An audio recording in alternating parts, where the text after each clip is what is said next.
whose forces have attacked key towns in oil-rich Unity State. I don't think the people are with him. He has no right, no cause to take up arms now. The government can be changed by the ballot box. But he claims the ballot box was adulterated. Wait for another. The elections are done periodically. If you lose one, you don't have to take to arms. Wait for another. Current SPLA leaders attempt to dismiss the rebels as irrelevant.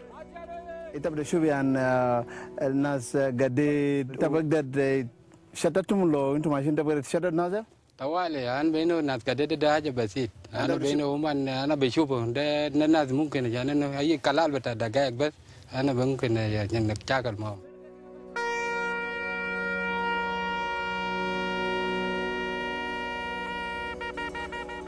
That bravado does not reflect reality.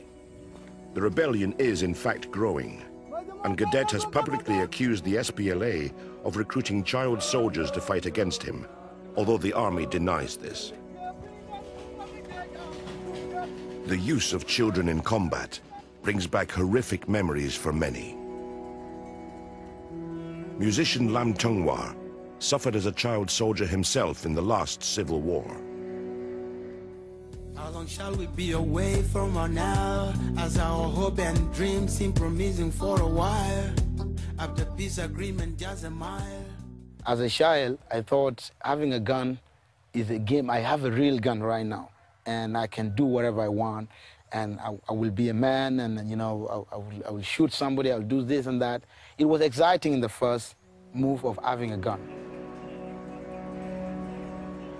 The worst moment I faced was the time the Dima refugee camp was attacked by the rebel group. The time people were chased to the river, and people have to just jump in the river with their babies and die. I've seen one man who cannot carry his 3 children because who will he take to the other side of the river? Does he swim? So he commits suicide by shooting themselves, and they are dead because the enemy is right here. Lam spoke with relatives in Unity State. He says they confirmed that child soldiers had been recruited. I'm really feeling bitter about it, and I've managed to talk to a few people in Bantu concerning the same issue. Children going to war again and, you know, having to hold guns. Very bad. And in another reversal, Southerners are laying mines once again. This time, against their own people. So it's very, very, very upsetting, and I'm not happy when I hear that that history of mines have been replanted again in Jonglei and Upper Nile and Unity State. Yeah. It's not a time of fighting. It is a time of how to prepare ourselves for development, because Southern Sudan has been a problem for more than 50-something years, and and because we have been fought for the freedom, and we got it. In the same time, I ask my people to pray. Those who have been in problem, those who love peace, they have to pray.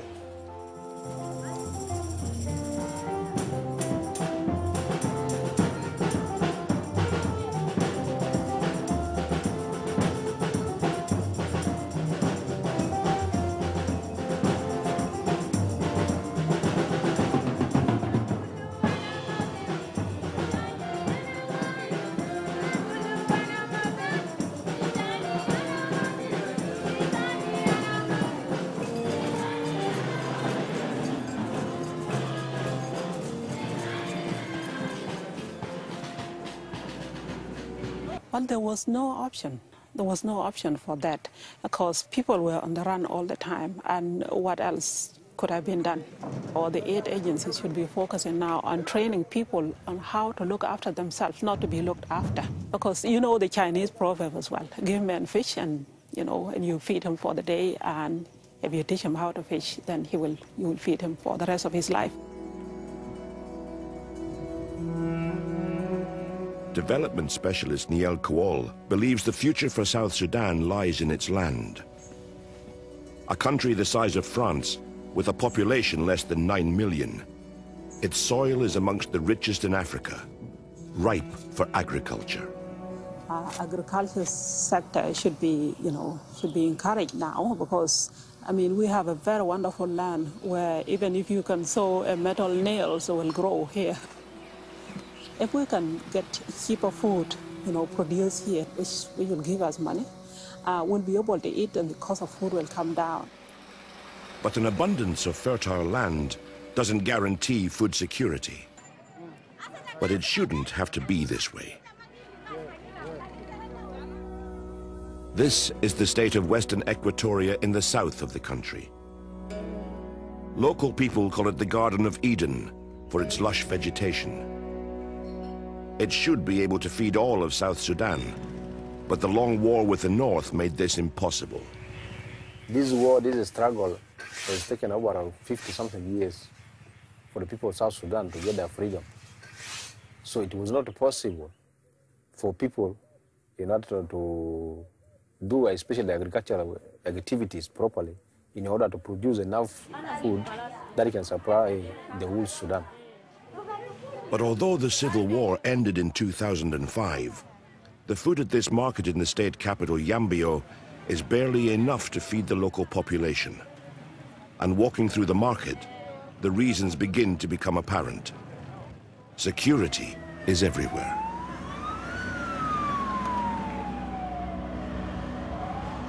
And when the deputy governor of Western Equatoria invites us to view a small piece of land being prepared for producing vegetables, he doesn't travel alone.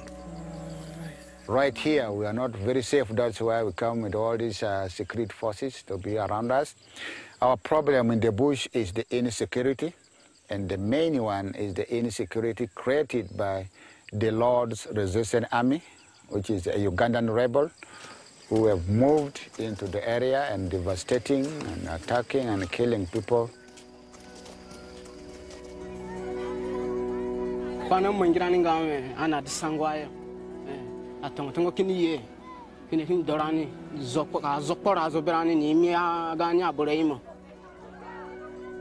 They choose isolated villages whereby people are just busy with their own daily activities. They just appear of a sudden and then start butchering these people. The Lord's Resistance Army, or LRA, is led by this man, Joseph Kony, who declares himself the spokesman of God and is wanted for crimes against humanity. Founded in Uganda over 2 decades ago, they've crossed the borders into various African countries, including South Sudan. The way they kill people is so bad. They mutilate the body in the sense that it is very impossible for you to touch or even to see. You cannot recognize your person, your relative who has been killed. So these are the activities that they do to the people, and then they burn all the houses. What's particularly frightening about the LRA is that no one appears to know what they actually want. According to the United Nations, they have no clear ideology or agenda. Stealing, raping and killing seems to be their only purpose. And the bush is so thick, they could be waiting anywhere. It is a challenge for us, and we are trying our best as a government to see to it that our people are protected and to be safe wherever they are. He may sound determined, but these are his frontline soldiers in the battle to combat the heavily armed LRA. They used to be called the Arrow Boys, but now they're known as the Home Guard. The last attack was this week on Saturday. That was on 28. Just 3 days ago? Just 3 days ago. And all of them were armed. There were 7 in number. Kalashnikovs? Kalashnikovs, AK. Are you really going to ask these men, some of them young, some of them very old, with rudimentary weapons, homemade guns, spears, arrows, are you going to ask them to go into the bush and fight the LRA? This is what we have been doing within this 4 years now. All of them, even if you just hear now there is a LRA coming this way, you will find all the men, young boys will go there.